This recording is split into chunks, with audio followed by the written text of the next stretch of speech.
Georges? Georges, tu as entendu? Qu'est-ce qu'il y a? Tu n'as pas entendu?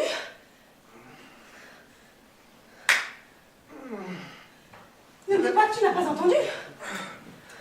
Si, j'ai entendu que pour la 5e fois, tu me demandes si j'ai entendu. Georges, j'ai entendu des pas là, derrière la porte. Des pas, mais quels pas? Des pas qui couinent, qui crissent, puis qui recouinent. Qui recouinent? Oui, comme s'ils se reprochaient d'avoir crissé. Et puis ils ont hésité, entre crisser et couiner. Tiens donc, et qu'est-ce qu'ils ont fait? Ils ont couiné. C'est pour ça que tu me réveilles. À 3h30 du matin. Pour des pas qui couinent. Georges, un pas qui couine est un pas qui a quelque chose derrière la tête, voyons. Marie-Gisèle! Les gantés mouflons fabriquent des escarpins, mocassins, bottes et souliers à semelles double piqûre depuis que la poulaine n'est plus à la mode, c'est-à-dire depuis Louis le Hutin. Bien! On m'appelle tous les jours pour résoudre les problèmes de pointure d'écran de ce monde. Je suis capable de reconnaître à 100 mètres, les yeux bandés et par mauvais temps, une chaussure qui plisse, qui craque, qui coince ou qui baille, une pantoufle qui souffle ou une espadrille qui braille. Alors ce n'est quand même pas à moi, Georges Ganté Mouflon, que tu vas apprendre si un pas a quelque chose derrière la tête ou non. Pas prête.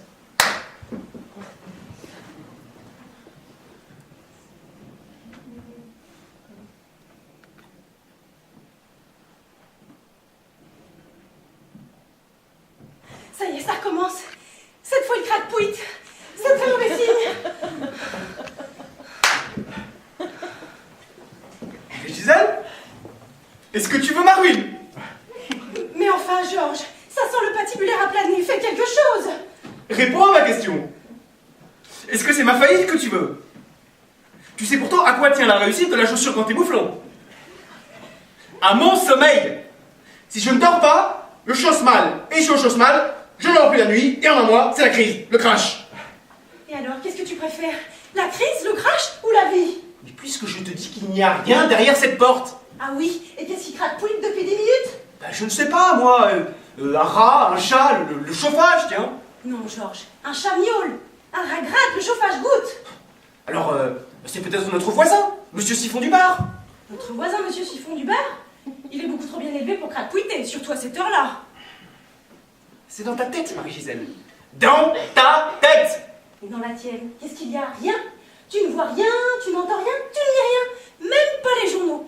Si tu lisais au moins les journaux au lieu de vivre dans les pieds des autres, tu saurais que depuis 3 mois dans cette ville, tous les soirs à partir de minuit, il y a un cambriolage toutes les 2 heures. Bon, eh ben on a encore 20 minutes. Ah non, hein. Là c'est trop, hein. Qu'est-ce que tu fais? Bah, je me lève. Ben pourquoi? Comment ça, pourquoi? Cela fait 10 minutes qu'un sadique double chromosomé a surfé de sang rôde devant notre porte. Et toi, tu me parles de ta famille qui a connu Louis X le Hutin. Et tu penses que je vais rester une seconde de plus dans ta couche? Hors de question. Gisèle! Il n'y a plus de Marie-Gisèle, Georges. Les taits me tombent des yeux. Et quoi? Les taits. Je vois clair tout à coup. Tu m'apparais enfin tel que tu es. Après 10 ans de mariage tyrannique, je découvre enfin ton vrai visage. Une bouillotte de lâcheté tiède. Et en plus, il y a une menace sur la demeure. Péril. Quoi? Péril en la demeure. C'est comme ça qu'on dit. Non, Georges. L'étouffement, c'est fini. À partir d'aujourd'hui, je suis libre, je respire. Ma langue est à moi. Et si je dis menace et que tu n'es pas content, c'est du semblable au même. Mais qu'est-ce que tu cherches à la fin? Hein? À me ruiner? À me réduire à la famine? À ce que je mange des miettes de topinambour sur des tapis usés? Dire que j'ai passé les 10 plus belles années de ma vie à tes côtés, à côté d'un vendeur de tatane, car tu n'es qu'un vendeur de tatane. Un soldeur de pauvre qui, au premier assassin de nul, largue sa propre femme. Moi, une moisson de fleurie pintade. Car moi aussi, ma famille, elle a connu Louis X le Hutin. Sauf que nous, on leur vendait pas des grolles au roi. On les éduquait. C'est un moisson de fleurie pintade qui a appris à lire à Pépin le Bref. Alors c'est pour te dire. Alors ça, c'est la meilleure. Et comment tu l'as appelé le soldeur de tatane quand tu l'as rencontré pour la première fois au bal? Hein? Comment tu m'as appelé quand je t'ai offert une pantoufle de verre?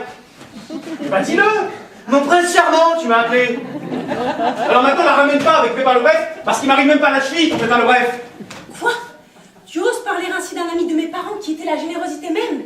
Alors que toi, tu n'as su m'offrir qu'une pantoufle, même pas la paire. Et en plus, elle ne m'allait pas. Mes pantoufles gantées mouflons, faites de mes propres mains, elles ne t'allaient pas. Non, et d'ailleurs, de tout ce que tu m'as fait, rien ne m'a jamais été. J'aurais dû écouter ma mère, épouser un des nôtres. Un preux.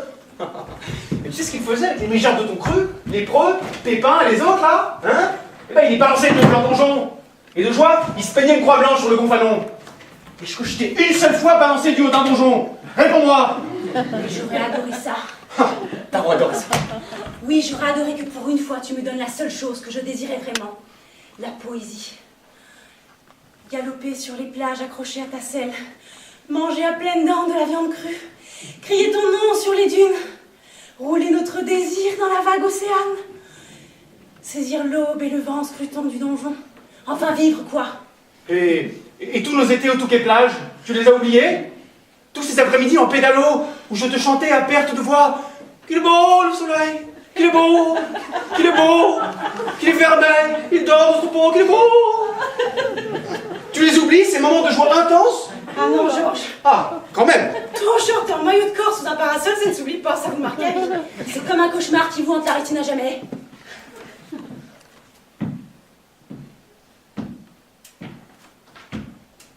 Alors, on fanfaronnement maintenant, qu'est-ce que tu attends? Comment? Qu'est-ce que j'attends? Pour aller voir, pour sortir, pour te battre. Pourquoi veux-tu que j'aille me battre avec le concierge que tu as réveillé avec tes cris d'autruche? Le concierge, j'en étais sûre. Tu nies l'évidence, même la tête sur le billard. Sur le bio. Non, le billard, on n'est plus au Moyen-Âge. Oui, faudrait savoir, hein. N'importe quoi. Tout ça pour ne pas quitter tes petits souliers. La vérité que tu es un couard, la lâcheté te boursoufle l'épiderme. Tu n'as plus rien d'humain. Plus rien d'humain? Plus rien d'humain? Moi qui ai créé 2 magasins orteils fragiles et pieds sensibles? Orteil fragile, c'est ce que je disais. Un dégénéré, un monstre, une erreur de la nature. Marie-Gisèle, mais regarde-toi dans cette glace et dis-moi qui, à part une erreur de la nature, aurait pu t'épouser? Voilà ce que j'en fais de ta glace. L'annuaire! Où est l'annuaire? C'est ça, vas-y, appelle un médecin, enferme-moi, espèce de lâche. Un médecin? Prétentieuse? J'appelle un vétérinaire, oui? Pardon, maman. Tu m'avais pourtant prévenu. Pardon, maman.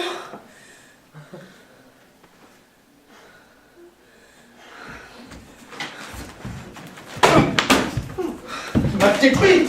Mais je ne laisserai pas massacrer cet appartement que j'ai payé de mes mains qui ont inventé la chaussure quand t'es mouflon! Georges, même la plus petite des fourmis jaillit hors de sa fourmilière lorsque sa femelle est en danger. Crois-moi, un homme qui n'est pas une fourmi pour sa femme, c'est lamentable.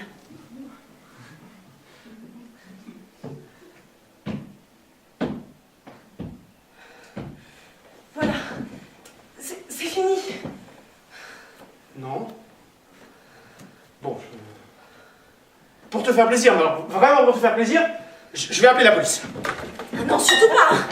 Au premier assassin, hop, on appelle la police. Et puis, je suis encore ta femme, donc tu n'aurais pas que les policiers soient dans cet état. Tu sais, Marie-Gisèle, il y a quelqu'un que j'envie beaucoup. C'est l'assassin qui va rentrer ici pour t'éprouver. Je ne sais pas ce que je donnerais pour être à sa place. Un assassin, si tu étais ne serait-ce qu'un assassin, rien qu'un petit tueur, j'éprouverais enfin un frisson avec toi. Alors là, tu étais trop loin. La coupe est pleine.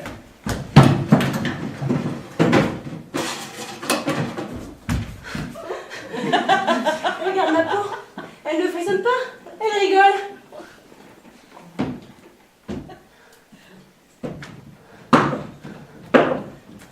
Georges, je te demande pardon. Non, non, c'est moi. Tu m'aimes? Oui, mais sans toi, je ne suis rien. Tu m'as fourmi, tu sais. Oui, c'est vrai. Oh oui, mon Je chéri. suis ta fourmi. Oui, mon chéri. Merci. Georges, j'ai très peur. Je suis là, ma fille.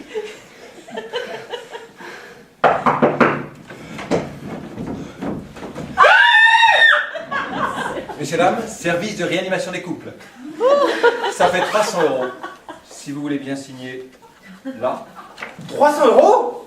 Ah oui, monsieur, c'est le tarif de nuit. Mais nous sommes abonnés. Je sais bien, ma petite dame, mais après les heures du matin, c'est pour tout le monde pareil. Bien sûr. Vous voulez boire quelque chose, monsieur? Ah bah écoutez, c'est pas trop flou. J'ai une soirée, je vous en dis pas. Et plutôt si, tiens, juste avant d'arriver chez vous, je me suis fait un docteur qui parlait plus à sa femme depuis 10 ans. J'ai bien cru que j'y arriverais jamais. Hein. Merci.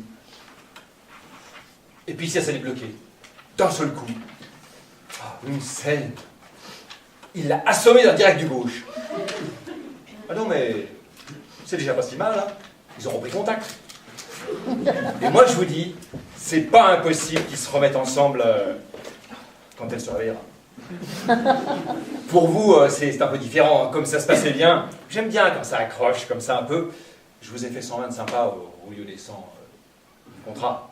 Mais je vous rends pas le supplément, hein. Ah, merci, c'est très gentil. Bon, c'est pas tout ça. Mais j'ai encore du pain sur la planche. 150 pas à fait pour une petite dame dont le mari vient de s'abonner à Sudoku Online. Merci. Il me reste à vous souhaiter tous mes vœux et à la prochaine. Et n'oubliez pas, avec SRC, l'amour est sauvé. Ah, il est vraiment très bien. Oui, nous avons bien fait de nous abonner à cette maison. Ah oui, le personnel est sérieux, qualifié, et puis il te présente très bien. On va se coucher, mon amour. Ah oui, mon amour.